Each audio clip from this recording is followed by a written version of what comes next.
Guys good morning. आता जवळपास सकाळचे 6:05 झाले। आता मी झोपेतून उठलो।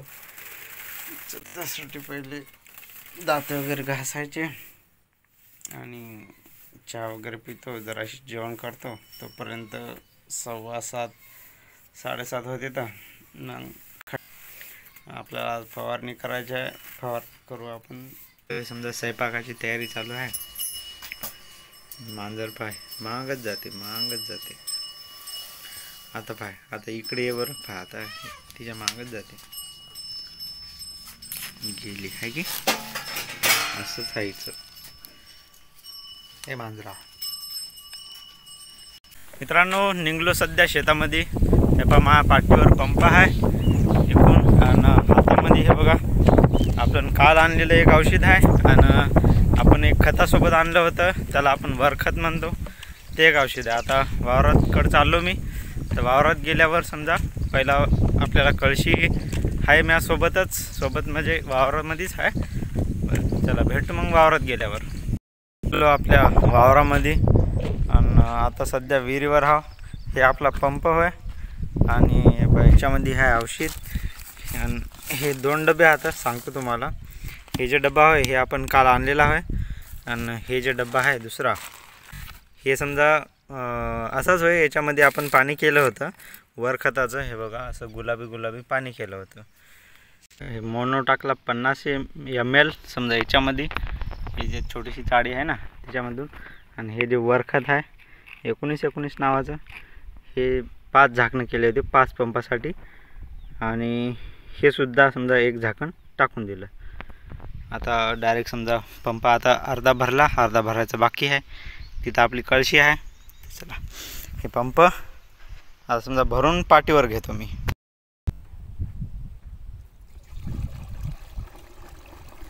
आपला पंप भरला एकदम फुल। आता मी पंप उचलतो पाठीवर।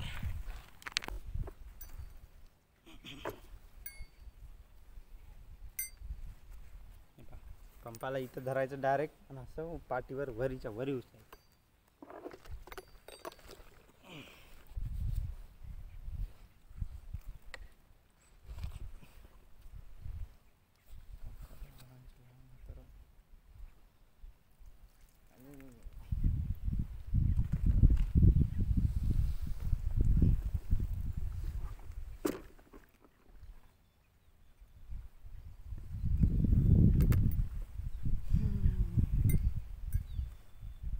दुसरा सोपा पर्याय, असं मांडी घालून बसायचं,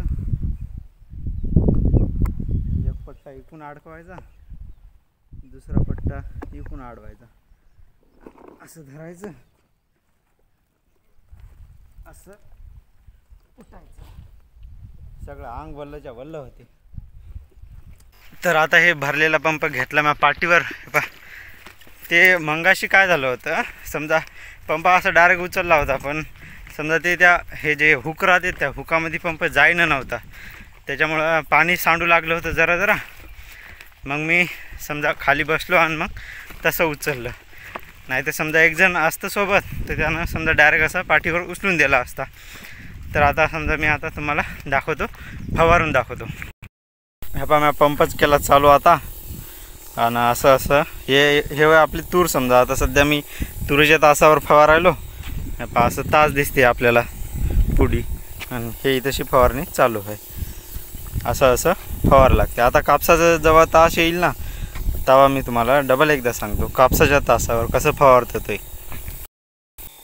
हे पहा हे आता आला आपल्या जवळ, आता कापसाचा तास आला। हे पहा हे कापसाच्या तासावर फक्त असं समजा म्हणजे जराशी ठेवायचं, कारण की आता लहान कापूस आहे ना, हे जे नोजलचा जे पॉईंट आहे समजा आपल्या फवारणीचा, हे असं जराशी ठेवायचा, आणि छोटं झाड असल्यामुळं बातच भिजते आहे की नाही। तर असं समजा हे आपला एवढा कापूस आहे छोटा। तर आता समजा फवारतो डायरेक्ट, आणि मग भेटतो तुम्हाला। दुपारचे जवळपास 2 वाजत आले। जेवण वगैरे झालं, 1 वाजताच फवारणी झाली। इथं माझ्या मागं अश्विनी बसून आहे, ती निंदायली। आता मी पण भिडलो निंदायसाठी। हवा जरा आली, वरी पहा आभाळ बी आलं, बरंच काळा आभाळ बी झालं। आता मी तुम्हाला दाखवतो निंदते तर कसं ते। हे पहा अश्विनी आता तुम्हाला दाखवायला निंदून असं असं निंदते. तर कसं कसं निंदते तर सांग ना. नुसता इळा मारायली सण सण असं हे गवत सगळं काढायचं मूळ असं खुडून नाही घ्यायचं. खुडून घेतलं की ते उद्याच येते मग. असं ते आता कडक आहे म्हणून असं व्हायला. नरम असतं तर लय मस्त येते. असं निंदा लागते. असं खड्डा मारायचा. असं नाही तुला तरी इळा चांगला आहे. चांगला नाही.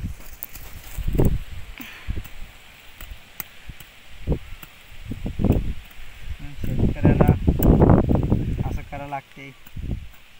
तुम्हाला माहित आहे का? बोल ना. कसं वाटायला एकच कवा पडशाल. लयच गवत झाले हे पा एवढं. हे आता हे एवढं निंदतं सगळं गवत लय झालं हे. आम्ही दोघं निंदतो बातच.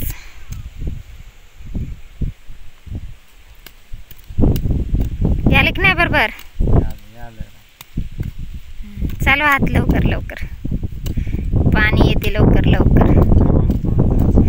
पाणी येते ना पण.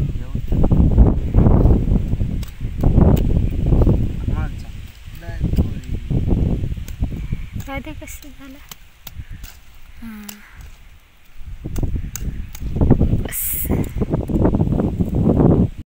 मित्रांनो सावधान व्हा. पुढे गाव आहे. संध्याकाळचे जवळपास वाजले 5. आम्ही आलो आपल्या गावाजवळ. आता पोहोचायलो घरी. बघा माझ्या पाठीवर आहे पंप. अश्विनीच्या डोसक्यावर आहे कळशी टोपलं. आत्ताच आलो वावरातून घरी. तिकडे गाडी पुसणं चालू आहे. तिकडं आंघोळ करणं चालू आहे. चला आता घरचे कामं करायला लागते. तर ताईनं फवारणी केली म्हणून ते आंघोळ करायला. आता आंघोळ करावंच लागते फवारणी केल्यावर. कारण तर औषध राहते ना. चांगली करा आंघोळ. बकेटीत पाणी घ्या ना. अजून त्याला वावरात जायचं आहे तिकडं दुसरीकडं. चांगली करा. साबण बिबण लावा. आंघोळ करा.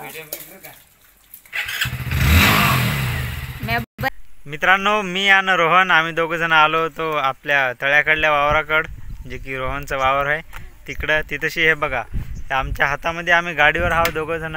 हातामध्ये हे वय खंदाडं. आपल्याला लागते दुसरं 2 फुटाचं खंदाडं. हे वय 2.5 फुटाचं खंदाडं. त्याच्यामुळं बदलाबदली करायची आहे. हे वय आपला अनोळखी मित्र आजच भेटला पहिली बार. पुढून गायी आल्या त्याच्यामुळं आम्ही थांबलो होतो इथंशी. हे ते गायी आता घराकडे चालल्या. इकडं या दिशेला आपलं गाव आहे तिकडे चालल्या. त्या गाईच गाई. आता एवढ्या सगळ्या आपल्याच गावातल्या गायी होत्या. आम्ही पोहोचलो आता रोहनच्या वावरामध्ये. मांग मया एकदम आपल्या पहिल्या ब्लॉगमध्ये तुम्ही पाहिलं असेल तळ्याचं विश्लेषण. मी पहिले मासोळा धरत होतो तेव्हा मी तुम्हाला तळं भरपूर दाखवलं होतं. तर आता आपलं ते काम नाही राहिलं. आम्ही तळं सोडून दिलं. मासोळ्या आता काय धरणं झालं. तर असं आता हे खंदाडं ठेवायचं आणि दुसरं खंदाडं घ्यायचं.